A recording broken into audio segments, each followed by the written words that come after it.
Depression basically एक mood disorder है। उदासी होना, कुछ अच्छा महसूस ना होना, ये डिप्रेशन का प्रमुख लक्षण है। एक बहुत ही सीरियस सिम्टम इस कंडीशन में रहता है, वो है सुसाइडल आइडिएशन, यानी कि आत्महत्या के विचार आना। डिप्रेशन जो है पूरी तरह से ट्रीटेबल है, इस बीमारी का पूरा हल किया जा सकता है। तो दोस्तों, आज हम बात करने जा रहे हैं डिप्रेशन के बारे में। डिप्रेशन एक बहुत ही कॉमन टर्म है, कॉमन वर्ड है, जो हम रोज़मर्रा की ज़िंदगी में अक्सर इस्तेमाल करते हैं। लेकिन यहाँ पे ये जानने की ज़रूरत है कि डिप्रेशन एक बीमारी है। डिप्रेसिव डिसऑर्डर, जैसे कि हम बोलते मेडिकल भाषा में बोलते हैं मेजर डिप्रेसिव डिसऑर्डर, ये एक रोग है। डिप्रेशन आमतौर पे अंग्रेज़ी भाषा में या हमारी रोज़मर्रा की बातचीत में अक्सर इस्तेमाल किया जाता है। जब भी हम उदास होते हैं या परेशान होते हैं, हम बोलते थे कि आई एम डिप्रेस्ड, जबकि ऐसा नहीं है। हमें अंतर करने की ज़रूरत है डिप्रेशन में, उदासी में, तनाव में। स्ट्रेस जो है वो ज़िंदगी का एक हिस्सा है। ज़िंदगी में आने वाले उतार चढ़ाव के साथ स्ट्रेस होता है, और जब चीज़ें ठीक हो जाती हैं तो स्ट्रेस चला जाता है। स्ट्रेस कोई बीमारी नहीं है, स्ट्रेस कोई रोग नहीं है। लेकिन अगर ये स्ट्रेस बना रहे और बेवजह का तनाव बढ़ता रहे तो ये एक बीमारी का रूप ले सकता है।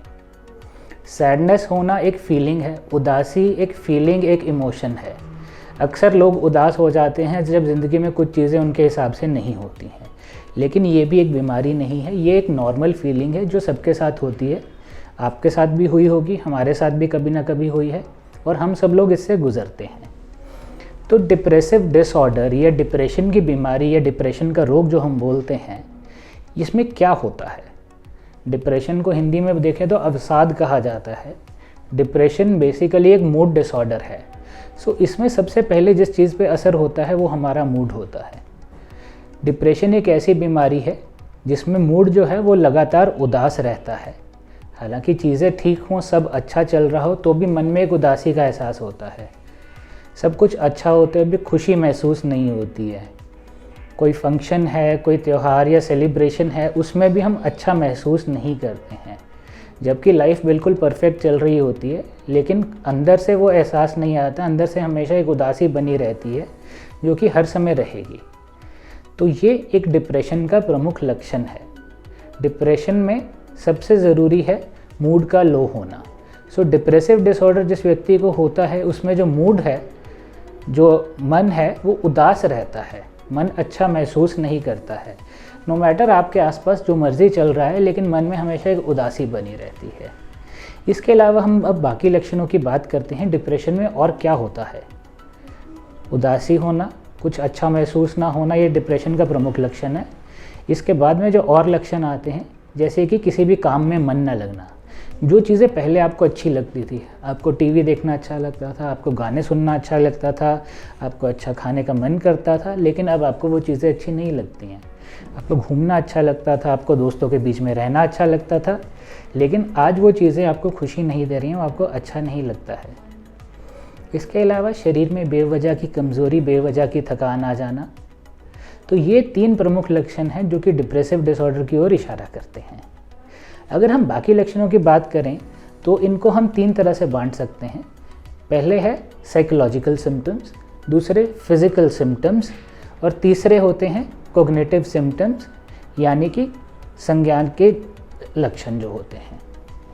तो अगर हम साइकोलॉजिकल सिम्टम्स की बात करें तो उसमें उदासी, कुछ किसी भी काम में मन ना लगना, किसी से बात करने का मन ना करना, अकेला रहना, अकेले रह के अच्छा महसूस होना, उत्साह में कमी आना, ये मेन साइकोलॉजिकल सिम्टम्स होते हैं। इसके अलावा घबराहट, बेचैनी, कॉन्फिडेंस में कमी, कंसंट्रेशन ना लगना, कहीं पे भी ध्यान ना लगना, ये भी अन्य सिम्टम्स हो सकते हैं जो कि आपके माइंड को इफ़ेक्ट करते हैं। अगर हम फिज़िकल सिम्टम्स की बात करें तो फिज़िकल सिम्टम्स में बदन दर्द, सिर दर्द, बेवजह की कमज़ोरी होना, सिर का भारीपन रहना, ये कुछ मेन लक्षण रहते हैं। अगर हम जब बात करते हैं कॉग्निटिव सिम्टम्स की, तो कॉग्निटिव सिम्टम्स का मतलब है जो हमारी एकाग्रता से संबंधित हैं, हमारे दिमाग के फंक्शनिंग से रिलेटेड हैं। तो इसमें सबसे बड़ी प्रॉब्लम आती है कंसंट्रेशन में कमी। आप कोई काम कर रहे हैं, आप पढ़ रहे हैं, लेकिन उस काम में आपका ध्यान नहीं लगता है, आपका मन बार बार इधर उधर भटकता रहता है। एकाग्रता नहीं बनती है, एक अजीब सी बेचैनी रहती है, एक भटकाव रहता है, मन हमेशा भटकता रहता है। इसके अलावा याददाश्त में कमज़ोरी हो सकती है, कुछ चीज़ें जल्दी भूल जाते हैं, कोई चीज़ रख के भूल जाते हैं, इस तरह के लक्षण हो सकते हैं। अन्य लक्षण कुछ रहते हैं जो कि डिप्रेशन में होते हैं, जैसे कि हमने नींद की बात करें तो नींद नहीं आती है। अक्सर लोगों की नींद कम हो जाती है, या तो जब लेटते हैं तो लेटने के बाद तुरंत नींद नहीं आती है, या बीच में टूटती रहती है, या सुबह जल्दी जाग खुल जाती है। इसके अलावा भूख में कमी आ जाना, जिसके कारण वज़न कम होने लगता है, आपसी संबंधों में प्रॉब्लम आने लग जाती है, सेक्सुअल रिलेशंस में प्रॉब्लम आती है, मन में इच्छा नहीं होती है। तो ये कुछ चीज़ें हैं जो कि डिप्रेशन में हमारे रूटीन को, हमारे रोज़मर्रा के स्वभाव को, हमारी ज़िंदगी को जो है डिस्टर्ब कर देती हैं। अन्य चीज़ों में कुछ और चीज़ें जैसे रहती हैं कि गुस्सा आना, चिड़चिड़ापन आना, ये भी कई लोगों में महसूस होता है कि उनका स्वभाव जो है अधिक चिड़चिड़ा हो गया है। छोटी छोटी बात पे वो गुस्सा कर जाते हैं, जो बात ज़्यादा सोचने वाली नहीं होती है उसको भी बहुत ज़्यादा सोचने लगते हैं। एक बहुत ही सीरियस सिम्टम इस कंडीशन में रहता है, वो है सुसाइडल आइडिएशन, यानी कि आत्महत्या के विचार आना। यानी कि आदमी इतना परेशान हो जाता है कि कई बार उसको लगता है कि लाइफ में कुछ रखा ही नहीं है, या मैं ज़िंदगी में कुछ कर नहीं पाऊँगा, और ऐसी ज़िंदगी से अच्छा है कि मुझे आत्महत्या कर लेनी चाहिए या सुसाइड कर लेनी चाहिए।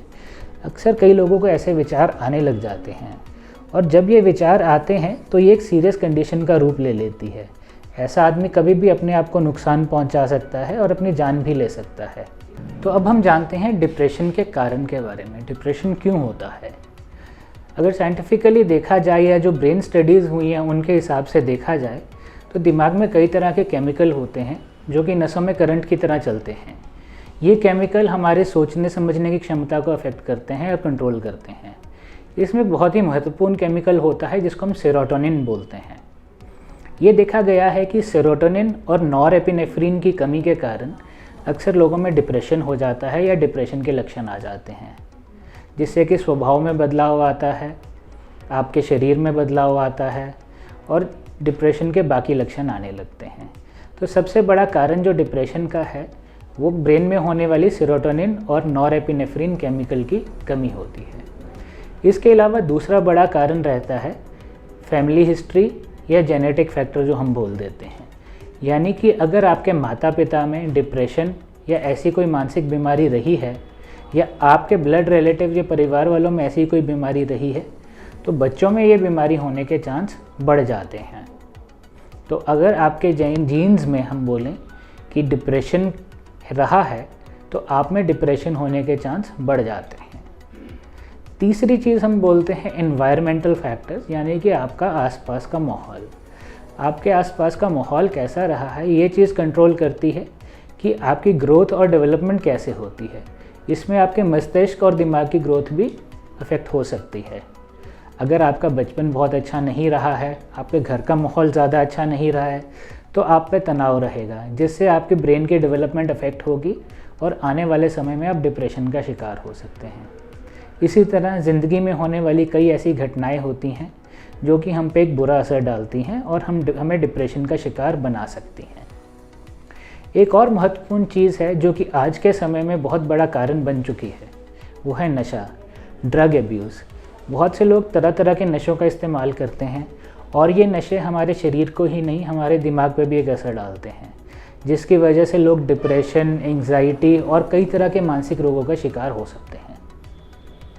ये कुछ प्रमुख कारण हैं जो हमें डिप्रेशन की ओर लेके जाते हैं या डिप्रेशन का शिकार बना सकते हैं। तो अब डिप्रेशन के लक्षण और कारण जानने के बाद हम आगे चलते हैं कि अगर हमें पता लगता है कि हमें या हमारे किसी जानने वाले को डिप्रेशन है तो हम क्या कर सकते हैं। पहली चीज़ आती है सेल्फ़ केयर। यहाँ ध्यान देने की बात ये है कि सेल्फ़ केयर आपकी मदद ज़रूर करेगी, लेकिन सेल्फ़ केयर में इलाज नहीं है। सेल्फ़ केयर की बात करें तो अपना ध्यान रखना बहुत ज़रूरी है। अपने मन की बातें किसी से शेयर ज़रूर करें, चाहे वो आपके दोस्त हैं या आपके परिवार वाले हैं। जो भी आपके मन में विचार हैं, बुरे विचार हैं, नेगेटिव विचार हैं, कोई डर है, कोई सुसाइडल थॉट है, तो उसको अपने जानने वालों के साथ शेयर करें। अपने खाने पीने का ध्यान दें, अच्छी नींद लेने की कोशिश करें, समय पर सोएं और समय पर उठें। बहुत लोगों का शेड्यूल अक्सर ऐसा रहता है कि दिन में सोते हैं, रात को जगते हैं या आधी रात के बाद जाके सोते हैं। तो ये चीज़ें भी हमारी बॉडी पे असर डालती हैं और हमारी जो प्रॉपर रिकवरी है उसमें एक अड़चन पैदा करती हैं। नशों से दूर रहें। नशा किसी भी प्रकार का हो, चाहे सिगरेट है, चाहे तंबाकू जर्दा है, चाहे शराब है, ये चीज़ें भी शरीर के लिए उतनी ही हानिकारक हैं जितनी हानिकारक स्मैक, अफीम, भांग, गांजा है। सो हर प्रकार के नशे को बाय बाय कहना बहुत ज़रूरी है। इसके अलावा परिवार वालों के लिए ये ज़रूरी है कि वो अपने जो सगे संबंधी हैं या दोस्त हैं उसका ख्याल रखें, उनको सपोर्ट करें, उनकी ज़रूरतों का ध्यान रखें। अब हम बात करते हैं इलाज की। जैसे कि हमने कहा कि सेल्फ केयर से इलाज नहीं हो सकता, लेकिन इलाज में बहुत अच्छी एक मदद मिलती है। इलाज में मुख्य तौर पे देखेंगे तो 2 तरह के इलाज हैं। पहली है मेडिसिन, ठीक है, और दूसरा है साइकोथेरेपी, जिसको आम भाषा में हम काउंसलिंग बोल देते हैं। मेडिसिन में एंटी डिप्रेसेंट दवाइयाँ होती हैं जो कि डिप्रेशन के लक्षणों को दूर करती हैं, और उसके साथ में कई और तरह की दवाइयाँ होती हैं जैसे कि एंटी एंग्जाइटी या स्लीपिंग पिल्स, जिनका इस्तेमाल कई बार करना पड़ता है। यहाँ पे एक चीज़ पे हम ध्यान देंगे कि हमें दवाइयों से डरने की ज़रूरत नहीं है। लोगों के मन में ये बात अक्सर आ जाती है कि हम दवाई लेना शुरू करेंगे तो पूरी ज़िंदगी हम दवाई लेते रहेंगे, हमारी दवाई कभी छूटेगी नहीं, या हम दवाइयों के आदी हो जाएंगे। दवाइयाँ डिप्रेशन में बहुत मददगार साबित होती हैं, और अगर अपने डॉक्टर की सलाह के हिसाब से ली जाए तो इससे ना ही कोई नुकसान होता है, ना ही कोई भयंकर साइड इफ़ेक्ट्स होते हैं। एक कुछ समय के बाद दवाइयों की डोज़ कम हो जाती है, और अक्सर काफ़ी पेशेंट्स ऐसे होते हैं जिनमें कि दवाइयाँ एक समय के बाद पूरी तरह बंद हो जाएंगी। बहुत कम ऐसे पेशेंट होते हैं कि जिनमें बीमारी एक सीरियस रूप ले लेती है और उनमें दवाइयाँ एक लंबे समय तक या हो सकता है ज़िंदगी भर चलानी पड़े, लेकिन इन दवाइयों से नुकसान कम और फ़ायदा ज़्यादा होता है। अक्सर आप ऐसे कितने ही लोगों से मिलते होंगे जो आप जानते भी नहीं होंगे डिप्रेशन का शिकार हैं, लेकिन वो लोग दवाई ले रहे हैं और दवाई लेने के बाद एक बहुत अच्छी तरह से काम कर रहे हैं, और किसी को अंदाज़ा भी नहीं रहता है कि ये व्यक्ति ऐसी किसी बीमारी का शिकार है। तो अपने मन से ऐसी बातें निकाल दें, अपने मन में कोई भी डर ना रखें, अपने डॉक्टर के पास जाएं, उसकी सलाह लें और उसकी सलाह का पालन करें। अक्सर कई लोग ऐसा करते हैं कि कुछ समय बाद जब ठीक हो जाते हैं दवाइयाँ खुद से बंद कर देते हैं। ये चीज़ बहुत हानिकारक हो सकती है, क्योंकि कई मानसिक रोग, खासकर डिप्रेशन, एक ऐसा रोग है जो बार बार आ सकता है अगर इसका इलाज पूरी तरह से हम नहीं करते हैं। सो इनिशियल जो ट्रीटमेंट रहता है जिसके बाद डिप्रेशन के लक्षण ख़त्म हो जाते हैं, उसके बाद में एक मेंटेनेंस ट्रीटमेंट भी रहता है, यानी कि कुछ दवाइयाँ उसके ठीक होने के बाद भी आपको लेनी पड़ेंगी ताकि आपकी बीमारी जड़ से ख़त्म हो जाए। तो हमेशा अपने डॉक्टर की सलाह से ही दवाई बंद करें, कभी खुद से दवाई बंद ना करें। दवाइयों के बाद अगली चीज़ पे आते हैं साइकोथेरेपी या काउंसलिंग। इसमें आमतौर पे कोग्निटिव बिहेवियर थेरेपी, एक CBT नाम की टेक्निक यूज़ की जाती है, जिसमें कि ये देखा जाता है कि आपके दिमाग में या आपके मन में किस तरह के विचार चल रहे हैं, किन चीज़ों के बारे में आपकी नेगेटिव सोच ज़्यादा है, या आपके व्यवहार में ऐसी क्या चीज़ें हैं जिनको बदलाव की ज़रूरत है, जिस वजह से आपको ऐसे लक्षण आ रहे हैं। इन चीज़ों को टारगेट करके ठीक करने का कोशिश किया जाता है। आपको बहुत सी रिलैक्सेशन टेक्निक सिखाई जाती हैं ताकि आप खुद से उनको फॉलो करें और अच्छा महसूस कर सकें। बहुत से डॉक्टर्स इन दोनों टेक्निक को मिक्स करके यूज़ करते हैं, यानी कि दवाइयों के साथ साथ काउंसलिंग का भी इस्तेमाल करते हैं, और इससे रिजल्ट्स बहुत अच्छे आते हैं और दवाई भी कुछ समय बाद बंद हो सकती है और आदमी एकदम नॉर्मल रहता है, अपनी रूटीन ज़िंदगी, आम ज़िंदगी बहुत अच्छे से बिता सकता है, हर काम कर सकता है, फैमिली की सारी रिस्पॉन्सिबिलिटीज़ निभा सकता है, और किसी तरह की कोई भी डिसेबिलिटी नहीं आती है। इसके अलावा कुछ सीरियस केसेस में और कई तरह की टेक्निक्स यूज़ होती हैं, जिसमें कि ECT या इलेक्ट्रोकन्वल्सिव थेरेपी यूज़ करते हैं, जिसको आम भाषा में शॉक थेरेपी कहा गया है, या फिल्मों में अक्सर उसे बड़े बुरे तरीके से दिखाया जाता है, लेकिन वो एक बहुत कारगर ट्रीटमेंट है। और जो ऐसे केस हैं जो दवाइयों को रिस्पांस नहीं देते हैं, वो इलेक्ट्रिक शॉक थेरेपी को बहुत अच्छा रिस्पांस देते हैं, और ये ट्रीटमेंट जो है कोई ख़तरनाक ट्रीटमेंट नहीं है, ये बहुत ही सेफ़ ट्रीटमेंट है। और इस ट्रीटमेंट को हमने सीवियर केसेस या बहुत गंभीर केसेस के लिए रखा है। तो अपने मन में कोई भी गलत धारणाएं ना बिठाएं। डिप्रेशन जो है पूरी तरह से ट्रीटेबल है, इस बीमारी का पूरा हल किया जा सकता है, और डिप्रेशन का मरीज़ जो है स्वस्थ होकर बहुत अच्छे से अपनी नॉर्मल ज़िंदगी व्यतीत कर सकता है।